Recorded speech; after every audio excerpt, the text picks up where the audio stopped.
In today's video, I'm going to teach you how to create sequences in HubSpot.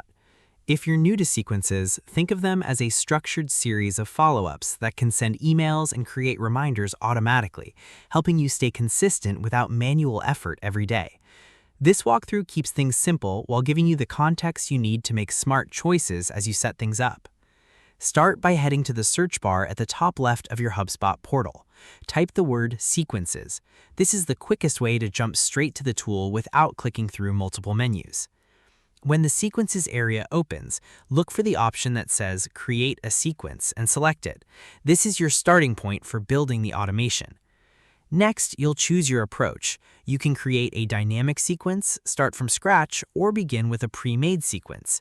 Dynamic sequences adapt based on how your contacts engage, so if someone replies or books a meeting, the sequence can adjust accordingly. Starting from scratch gives you total control to build each step your way. Pre-made sequences are great if you want a ready-to-use structure you can customize.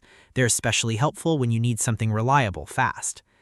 Once your base is selected, add the steps or edit the existing ones so the automation runs smoothly. This is where you decide the flow, emails, follow-up timing, and any tasks you want to include for yourself, like a reminder to make a call. Keep your subject lines clear, your copy concise, and your calls to action easy to find. If you're using templates, personalize them with tokens like a first name or company name to keep messages human and relevant. Spacing matters too. Give your contacts breathing room by choosing reasonable delays between touches instead of clustering everything together. As you refine the steps, think about the goal of the sequence. Are you driving a meeting, a reply, or a content download? Make sure each step nudges in that direction. You can also tailor the tone for your audience. Friendly and helpful usually wins over overly formal language. If you're pulling in links or assets, double-check that they're current and working. And remember deliverability best practices. Send to opt-in contacts and avoid overly salesy language in the first touch. That's all you need to create sequences in HubSpot.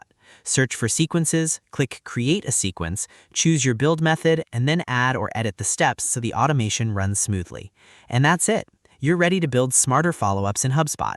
Don't forget to follow for more quick tutorials like this.